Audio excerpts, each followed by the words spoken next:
आज के दिन के सबसे पहले अगर मैं बात करूँ तो टेस्ला का आपको पता होगा अभी मुंबई के अंदर उनका जो फर्स्ट शोरूम है वो ओपन हुआ था।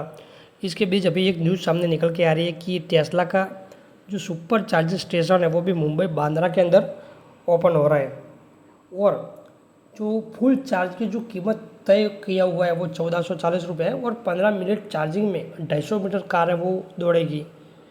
आगे हम बात करें तो एमपीसी की जो बैठक है वो आज ख़त्म हो रही है और जो भी रिजल्ट है आउटकम है वो हमें आज पता चल जाएगा कि रेट में रेपो रेट है वो कटौती हुई है या नहीं हुई है।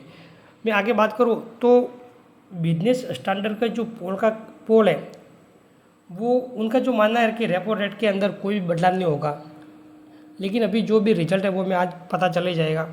आगे मैं बात करूँ तो इस वीक के अंदर टोटल 4 आईपीओ वो अभी ओपन होने वाले हैं। 2 आईपीओ की मैं बात करूँ तो ओपन हो चुके हैं और 2 आईपीओ की बात करूँ तो कल के दिन ओपन होने वाले हैं। टोटल 4 इस हफ्ते के अंदर आईपीओ वो खुलने वाले हैं।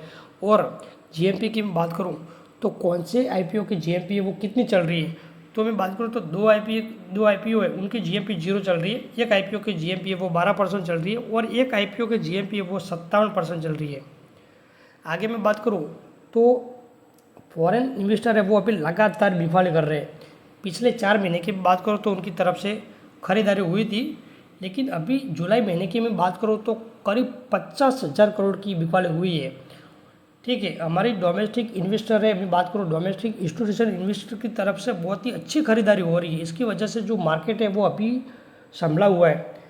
लेकिन अगर ये जो डोमेस्टिक इंस्टीट्यूशन इन्वेस्टर अगर इतनी खरीदारी नहीं करते तो आप सोचो कि मार्केट का क्या हाल होता अभी, क्योंकि इनको जो इतनी पावर मिल रही है वो हमारे डोमेस्टिक इन्वेस्टर की तरफ से इतनी पावर मिल रही है कि वो लगातार मार्केट में अच्छी इन्वेस्टर म्यूचुअल फंड के थ्रू पैसा मार्केट में आ रहा है। तो इसकी वजह से क्या हो रहा है, देश का जो हाथ है वो मजबूत हो रहा है। तो इसकी वजह से वो लगातार खरीदारी करते जा रहे हैं।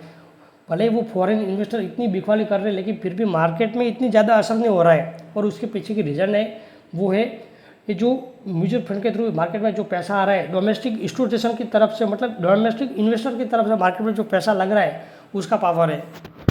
आगे मैं बात करूँ तो फॉरेन इन्वेस्टर है वो लगातार क्यों बिकवाली कर रहे हैं, तो इसके पीछे की रीज़न की मैं बात करूँ तो लगातार जो हमारा रूपी है वो वीक होता जा रहा है। आज आपको पता होगा कि ट्रंप की तरफ से और एक बयान सामने आता है कि 24 घंटे के अंदर भारत के ऊपर और भी जो टैरिफ है वो बढ़ाने की बात कर रहे हैं। उन्होंने बीच में तो एक बयान दिया था कि 25% का जो भारत के ऊपर टैरिफ है वो लगने वाला है।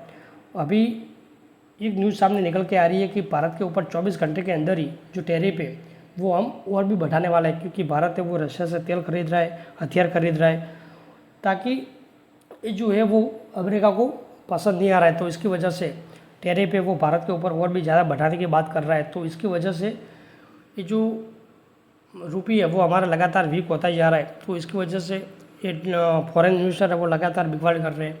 आगे मैं बात करूँ तो इंडस्ट्री बैंक में नए जो सीईओ है वो अपॉइंट होने जा रहे हैं और टर्म की मैं बात करूँ तो 3 साल का जो टर्म है वो हमें देखने को मिल रहा है 2028 तक।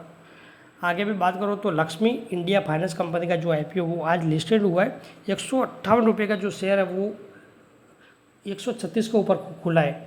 इन्वेस्टर को एक झटका है वो मिलते हुए हमें देखने को मिल रहा है। आईपीओ वो डिस्काउंट में ओपन होते हुए हमें देखने को मिल रहा है। आगे मैं बात करूँ तो आदित्य इन्फोटेक का जो आईपीओ वो 50% 50% प्रीमियम के साथ खुला है। आगे मैं बात करूँ तो टाटा ग्रुप का जो कंपनी है वो टाटा इन्वेस्टर की बात करूँ टाटा इन्वेस्टमेंट कंपनी, जो इस कंपनी के अंदर कंपनी ने बोनस का जो स्प्लिट का अनाउंसमेंट किया हुआ है और जो रेशियो है वो 1:10 रखा हुआ है। इस कंपनी का जो भी इन्वेस्टर एक शेयर होल्ड कर रहा है तो वो जो स्टॉक है वो 10 के अंदर स्प्लिट होगा, एक के बदले में 10 के अंदर स्प्लिट होगा जो भी इस कंपनी का जो शेयर है वो एवरेज शेयर के ऊपर। आगे मैं बात करूँ तो कल्याण ज्वेलर है वो फ्रेंचाइजी मॉडल है वो बेचकर जो कर्ज है वो कम करने के ऊपर विचार कर रही है।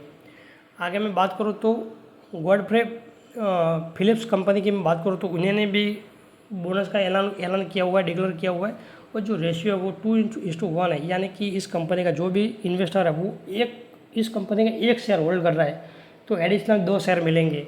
ठीक है, आगे मैं बात करूँ तो BSE, एंजल वन, CDSL ये जो सारे स्टॉक है वो आज के दिन की मैं बात करूँ तो वो अप टू 5% गिरते हुए देखने को मिल रहा है। सॉरी, कल के दिन क्योंकि रिपोर्ट के द्वारा जो न्यूज़ है वो हमें सामने आते हुए देखने को मिल रही है कि सेबी है वो क्या कर रही है, वीकली एक्सपायरी है उसके ऊपर रोक लगाने की विचार कर रही है। हो सकता है कि अभी ये वीकली एक्सपायरी बंद होके 15 दिन या मंथली एक्सपायरी है वो रखे, तो इसकी वजह से BSE स्टॉक में हमें अप टू लगभग 5-5.5% तक गिरते हुए हमें देखने को मिला था कल। आगे मैं बात करूँ तो ये क्यों बंद करने के ऊपर विचार कर रही है, तो ऑप्शन मार्केट स्पेक्यूलेशन को कम करने के लिए जो ये इसकी वजह से वीकली एक्सपायरी है वो बंद कर रही है। आगे मैं बात करूँ तो भारतीय एयरटेल का जो Q1 का रिजल्ट है वो हमें डिक्लेयर होते हुए देखने को मिल रहा है और कंपनी का जो मुनाफा है वो 43% से बढ़ते हुए देखने को मिल रहा है। कंपनी का रेवेन्यू 29% से बढ़ते हुए हमें देखने को मिल रहा है। अदानी पोर्ट का रेवेन्यू 31% से बढ़ते हुए हमें देखने को मिल रहा है और कंपनी का जो नेट प्रॉफिट 6.5% से बढ़ते हुए हमें देखने को मिल रहा है। आगे मैं बात करूँ तो हाईवे इंफ्रास्ट्रक्चर का IPO पहले ही दिन 27% सब्सक्राइब हो चुका है। GMP की अगर हम बात करें तो 57% GMP चल रही है। आगे हम बात करें तो भारत को ट्रम्प की तरफ से और एक धमकी मिलते हुए हमें देखने को मिल रही है कि ट्रम्प है वो भारत के ऊपर धमकी दे रहा है कि आने वाले 24 घंटे के अंदर ही भारत के ऊपर और भी ज़्यादा जो टैरिफ है वो लगने वाला है, क्योंकि भारत है वो रशिया से तेल खरीदना बंद नहीं कर रही है और हथियार भी खरीद रही है। तो इसकी वजह से हम भारत के ऊपर 24 घंटे के अंदर ही और भी ज़्यादा है वो टैरिफ लगाने की बात कर रहे हैं। तो इसके बीच एक न्यूज़ है वो हमें सामने निकल के आती है। आप देख सकते हो भारत का रूस से सस्ता जो तेल खरीदना अमेरिका को रास नहीं आ रहा है और इससे पहले अमेरिका ने भारत के ऊपर 25% टैरिफ लगाने की बयान दिया था। अभी 24 घंटे के अंदर ही ये जो टैरिफ है वो और भी ज़्यादा लगाने की बात कर रहा है। तो ये जो न्यूज़ है वो हमें देखने को मिल रही है कि ये जो भारत और अमेरिका और रूस के बीच के जो 30,000 करोड़ का जो व्यापार हुआ है तो वो ठीक है, और अगर भारत है वो रशिया के साथ व्यापार करता है तो वो अमेरिका को दिक्कत हो रही है। और आप देख सकते हो यूनाइटेड स्टेट ट्रेड रिप्रेजेंटेटिव आंकड़ों के अनुसार अमेरिका और रशिया के बीच 30,000 करोड़ रुपए का उससे भी ज़्यादा है वो व्यापार हुआ है। 25,000 करोड़ का तो इम्पोर्ट किया है अमेरिका ने रशिया से और 4,500 करोड़ की एक्सपोर्ट किया हुआ है। तो भारत का कहना है कि रशिया और अमेरिका व्यापार करे तो ठीक है, लेकिन अमेरिका और ये रशिया और भारत व्यापार करे तो वो अमेरिका को दिक्कत है। तो भारत का कहना है कि जो जगह से हमें सस्ता जो तेल मिलता है तो हम तो उधर से खरीदने वाले हैं, अगर अमेरिका को जो करना है वो कर सकता है। ठीक है, आप देख सकते हो भारतीय सूत्रों ने बताया कि रूस से जो तेल है वो खरीदने पर कोई भी जो इंटरनेशनल मार्केट से ऐसे कोई भी पाबंदी नहीं है कि रशिया से तेल ना खरीदे, हम तो खरीदने वाले। ठीक है, ऐसे कोई भी इंटरनेशनल मार्केट से कोई भी ऐसी पाबंदी नहीं है। ठीक है, G7 देशों और यूरोपियन यूनियन ने मिलकर जो ये कीमत है वो ज़रूर तय किया हुआ है ताकि रूस को ज़्यादा कमाई ना हो और जो तेल की जो सप्लाई है वो भी बनी रहे। और इस नियम का जो पालन करके जो भारत है वो रशिया से तेल खरीद रहा है। भारत का कहना है कि जो ये नियम का हम पालन कर रहे हैं और जो रेट है कीमत है वो तय किया हुआ है उसका हम पालन कर रहे हैं, लेकिन ऐसी कोई भी पाबंदी नहीं है कि हम रशिया से तेल ना खरीदें। हमें अगर जो जगह से सस्ता तेल मिलता है हम उधर से खरीदेंगे। ठीक है, अमेरिका को जो करना है वो कर सकता है, क्योंकि अमेरिका और रशिया वो व्यापार कर सकता है, भारत और रशिया व्यापार नहीं कर सकता है। तो ये तो क्या बात हुई। तो भारत का सीधा सीधा कहना ऐसा है कि हम तो उधर से तेल जो जगह से सस्ता मिल रहा है उधर से हम तो खरीदने वाले, जितना टैरिफ वो लगाना है तो वो लगा सकता है। तो अभी देखते हैं आगे कितना टैरिफ वो भारत के ऊपर लगता है।